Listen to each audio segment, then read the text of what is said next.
Les amis, bonjour, on se retrouve avec une nouvelle vidéo Prime One Studio et on va voir aujourd'hui un personnage Marvel. Alors Marvel, Prime One Studio, bon normalement c'est impossible et pourtant si Prime One en fait au début de sa collaboration avec Sideshow, puisque je ne sais pas si vous vous souvenez mais à l'époque des Transformers et de quelques statues Prime One uniquement, de la gamme Batman, on avait les statues qui étaient proposées avant que Prime One ait leur propre site, uniquement sur le site Sideshow. Sideshow, vous savez que bon, on va pas se relancer voilà dans des débats, mais effectivement ils produisent quand même moins et il y a moins d'engouement que lorsqu'ils étaient quasi seuls sur le marché, qui dominaient, qu'ils avaient un quasi monopole à l'époque où il y avait voilà que Atacus pour les concurrencer, bien évidemment qu'ils avaient la part belle du lion. Et c'est vrai qu'au début, Prime One Studios sont arrivés avec quelques petites statues par-ci par-là. Et c'était du coup le site de Sideshow qui est quand même un très gros distributeur avant même d'être un producteur et une marque en tant que fabricant. C'est vrai qu'ils sont connus vraiment essentiellement pour cela. Malgré tout, ils distribuent énormément de marques de par leur popularité et leur site qui est quand même relativement bien conçu. Prime One Studio a bien sûr, comme beaucoup de marques, démarré sur le site de Sideshow.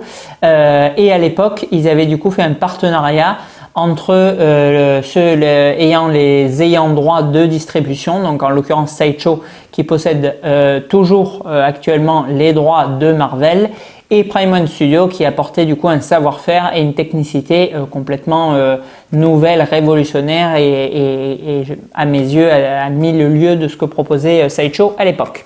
On a eu du coup lors de cette collaboration, bon après bien évidemment ça a capoté, Prime One a lancé son site et aujourd'hui ils ont besoin de personne pour se distribuer ni pour leur marketing puisqu'ils sont quand même excessivement compétitifs je trouve. À l'époque ils ont du coup proposé 3 statues Marvel, 3 statues tirées de l'univers de Spider-Man et plus précisément à mon sens je pense de Spider-Man Dimension, puisqu'on retrouve le personnage de Spider-Man 2099, Miguel O'Hara, qu'on va voir aujourd'hui en version exclusive. On voit du coup la tête de Miguel et Venom et Anti-Venom. Alors, bon, ces 3 statues sur lesquelles j'ai énormément hésité. Parce que bien évidemment le Spider-Man 2099 qu'on voit aujourd'hui et qui est franchement magnifique, que je suis vraiment ravi pour le coup d'avoir pris au final, il faut un petit peu jeu seul, il y a pas de réelle gamme de cohérence, si ce n'est que les 3 personnages s'accordent. On a quand même voilà une dynamique, une pose et même un peu de décor qui les unifie tous les 3. Ils proviennent en plus à mon sens encore une fois du même jeu. Malgré tout, voilà, il y a et il y aura aucune continuité vraiment dans cette gamme, puisque je pense pas qu'un jour Sideshow renoue avec Prime One. Après, est-ce que Prime One va posséder un jour Marvel? Dur à dire, mais bon, on a quand même des des gros ténors maintenant, alors à commencer bien sûr par Sideshow, mais je pense aussi à Queen Studio ou à Iron Studio, voilà, qui possèdent Marvel et ils ont peut-être pas le droit de se vendre non plus à tous les studios, donc pas sûr qu'on voit du Marvel chez Prime One, mais c'est sûr et certain qu'ils doivent essayer, parce qu'avec l'engouement qu'il y a pour Marvel et parallèlement pour les statues Prime One, c'est une évidence qu'à mon avis ils essaient. Voilà, donc tout ça pour vous dire que ce Spider-Man 2099, il existe chez XM Studio, marque que j'affectionne vraiment beaucoup en ce moment, surtout sur l'univers Spider-Man.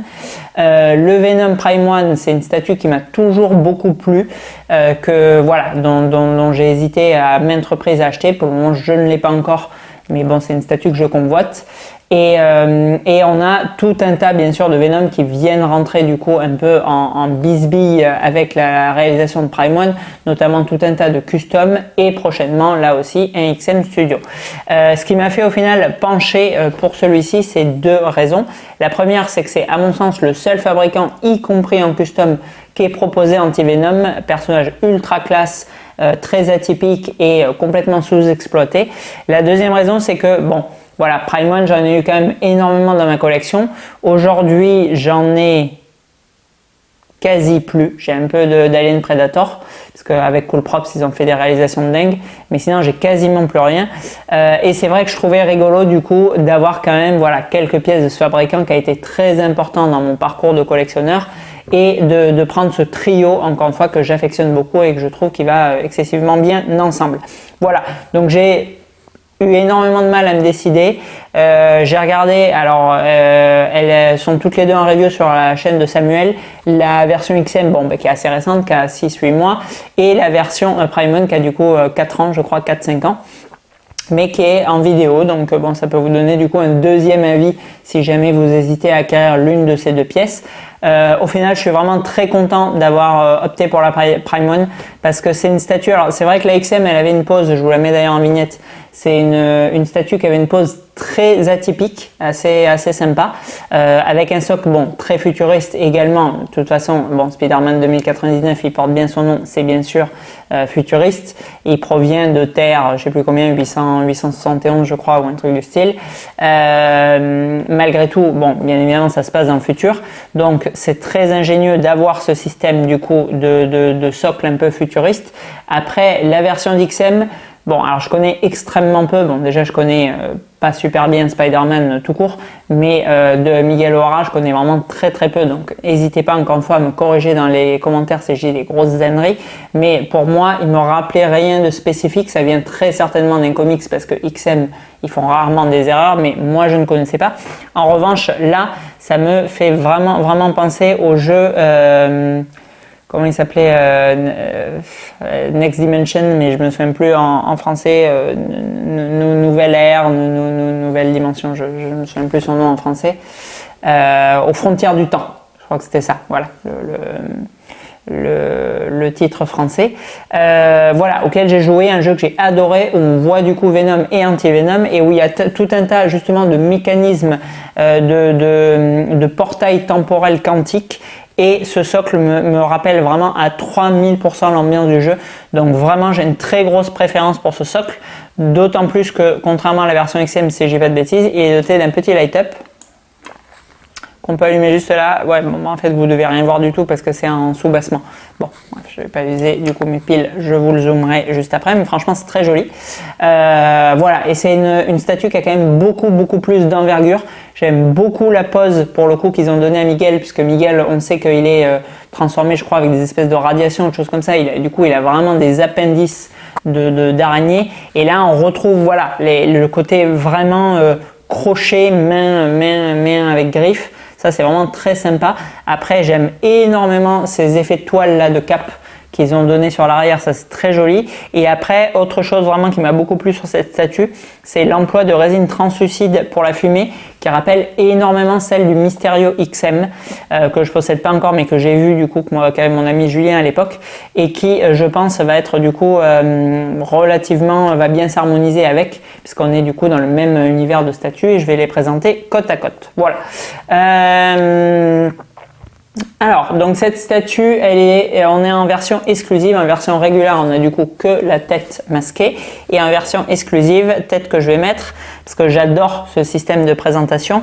On a à la fois du coup le visage de Miguel, le bas avec vraiment encore une fois les canines qui font vraiment mutation radioactive d'araignée, et le costume, le haut du costume. Donc c'est vrai que sur les personnages, je vais souvent sur les têtes masquées parce que je trouve que c'est elles qui représentent quand même plus le super-héros. Après les versions démasquées, c'est quand même aussi sympa parce qu'on voit l'acteur, enfin, ou le personnage en tout cas. Bon ben là on a vraiment deux en un, moi j'adore ça surtout pour Spidey, je trouve que ça lui va comme un gant. Donc là on voit du coup le bas du visage de Miguel et le haut de Spider-Man 2099 et je trouve ça vraiment top. Je vous ai mis la version régulière là pour commencer la vidéo, mais après on switchera lors du zoom et on conclura bien sûr avec la tête version exclusive. Donc version exclusive absolument obligatoire à mon sens. En termes de limitation, alors petite déception en termes de limitation parce qu'on a 750 exemplaires pour cette version exclusive. Donc là ça fait quand même beaucoup. Juste avant, enfin la semaine dernière, on a vu du coup par exemple le Lurtz version exclusive. Bon, pour moi, Lurtz Seigneur des Anneaux est quand même plus connu que Miguel O'Hara de Spider-Man 2099. Et pourtant, on avait 200 exemplaires pour la version exclusive et là, on a 750. Donc j'avoue, une fois de plus, être un peu chagriné par le tirage élevé. Bon, malgré tout, bon, c'est pas rédhibitoire et surtout, bon, ça permet un prix rikiki. Puisqu'à l'époque, on était apparemment, j'avais pas suivi, mais on était à 899 $ pour la statue. Donc un truc genre 1000-1100 € pour la version régulière, très certainement 100 € de plus pour la version exclusive, 1200. Et là, je l'ai acheté à... je suis désolé pour lui, mais je ne me souviens absolument pas de son nom et le nom de l'Est. Super compliqué, que j'ai totalement oublié 30 secondes après lui avoir acheté. Cette version exclusive pour 700 €. Donc franchement, un prix canonissime. Parce qu'on est sur une statue qui est quand même extrêmement réussie. On est sur du Spider-Man, une belle licence. On est sur une version exclusive, 700 €. Bon, voilà. Comparativement, encore une fois, au Lurtz qu'on a vu la semaine dernière, c'est une statue qui est quand même... Alors bon, je suis plus fan de Spider-Man que de Shinner Zanu, donc je suis peut-être pas objectif. Mais c'est une statue que je trouve quand même nettement plus réussie et qui vaut... une bonne 30-40% de moins. Donc, au prix auquel on la trouve en tout cas, mais bon, je doute qu'on trouve un jour l'Hertz à 700 €. Voilà. Donc, on a, écoutez, une pièce que j'aime vraiment beaucoup. On a ce socle, encore une fois, qui fait, voilà, physique quantique, futuriste, machine à voyager dans le temps, qui est assez, je sais pas trop comment dire, désaxé. J'ai envie de dire, en fait, c'est le mot qui me vient, mais bon. Je sais pas si ça le caractérise vraiment bien. C'est-à-dire qu'on a vraiment une base, bon, déjà un peu en forme de calice avec la sphère, mais bon, qui est assez atypique. Donc pour le coup, ça matche bien. Et après, on a ces espèces d'anneaux qui tournent et tout quand ils vous envoient dans le passé ou dans le futur. Et du coup, voilà, ça vient donner du coup de la dynamique à ce socle. Ça le rend atypique. Moi, j'aime vraiment bien. On a la sphère effet cuivre qui est, ma foi, vraiment joliment peinte. Et on a sur l'arrière du socle, ça c'est vraiment classe, la fumée en résine translucide qui est vraiment très jolie et qui rappelle encore une fois excessivement l'effet comics que nous donne XM Studio la plupart du temps. Après, on a ces deux grands pics, dont celui-là qui est vraiment particulièrement grand, où c'est très joli aussi, c'est fin, c'est justement aérien, ça donne un peu le côté dynamique et aérien encore une fois de Spider-Man, donc c'est vraiment très joli. On a la toile qui est en espèce de PVC que vous venez plugger du coup dans le pic et que, alors moi j'ai choisi de la faire tourner un peu et parcourir le socle. Vous pouvez très bien faire un lasso qui revient pour accentuer encore le dynamisme de la pièce ou la placer à votre convenance et franchement c'est bon, ça c'est assez sympa aussi. Et après on a Speedy et franchement Speedy il déchire. Alors déjà le costume Spider-Man 2099 je trouve très joli. On a du coup, bon, bien évidemment, ça je pense que quasi tout le monde l'aura saisi, une inversion des couleurs avec beaucoup de bleu et peu de rouge, à l'inverse du coup du Spider-Man classique où on a beaucoup de rouge et un petit peu de bleu. Il est entièrement texturé, donc moi je suis école texture donc j'aime beaucoup. On a des reflets de nacre et des shadings du coup pour marquer l'intérieur des muscles qui sont très jolis. Franchement, c'est vraiment très réussi. Alors, apparemment, c'est encore mieux fait sur le XM. C'est possible. En tout cas, franchement, il n'y a pas un écart abyssal à mon avis, parce que là, c'est très bien fait. Franchement, c'est très joli, j'aime vraiment beaucoup.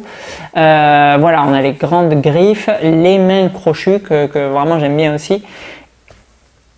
Ah, on a le dessous, j'avais même pas vu, le dessous des semelles aussi, qui est vraiment sympa, qui est bien habillé. Et élément très joli aussi en résine translucide, on a cette espèce de mini cape du coup en toile d'araignée qui vient se plugger derrière, ça se plug nickel. D'ailleurs, alors je me souviens plus de l'époque, mais tout s'est plugué impeccable. Donc pour le coup sur une Prime One ça dénote un peu, j'ai plus trop l'habitude. Et du coup voilà, ça donne un rendu global qui est extrêmement dynamique, une statue qui est assez gracieuse je trouve. Et encore une fois voilà, avec cette version exclue où on voit le bas de la bouche de Miguel, c'est pour moi tip top. Donc franchement très content de cet achat, c'est une très belle réalisation. Allez, je vous le zoome tout de suite et après on conclut. Allez, du coup on est parti sur le socle. Alors le socle, comme je vous le disais, on a cette forme un peu mécanique mais qui rappelle celle d'un calice avec résine translucide pour rappeler la fumée sur l'arrière. Franchement c'est vieux mais c'est très bien fait. C'est vraiment très joli. Pièce que j'aime. C'est une partie de la statue que j'aime vraiment bien. Après, à l'intérieur, bon, vous le voyez, on a un light-up qui change de couleur. Franchement, ça arrive quand même pas souvent pour le coup sur les statues. Bon, ça donne une très jolie ambiance, ça éclaire vraiment bien. Je vous éteindrai un peu les lumières si vous voulez pour... enfin bon, je sais pas si c'est nécessaire pour le coup, mais franchement ça éclaire bien. Après on a cette sphère, encore une fois qui me rappelle le jeu avec l'élément cuivré. Et après on a une texture de peau, j'essaie de régler, qui est vraiment extrêmement bien faite. Vous voyez les effets nacrés brillants, ils sont quand même très prononcés. Franchement, ça rend super bien.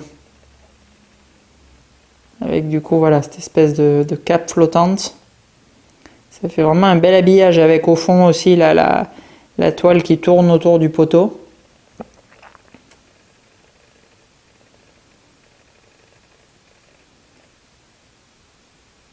Ouais, franchement, pièce très dynamique, très élégante. C'est vraiment une réussite. Allez, je vous switch vite fait la tête. Voilà. Et là, bon, bien évidemment, encore plus classe, puisqu'on voit du coup vraiment le visage énervé, transformé avec les canines de Miguel, et ça vient en plus trancher, parce que la tête basique, elle est effectivement un petit peu simple.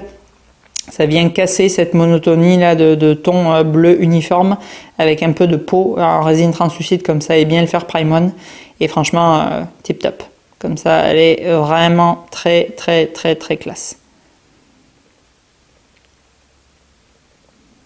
Ouais, franchement, j'accroche vraiment beaucoup sur cette pièce.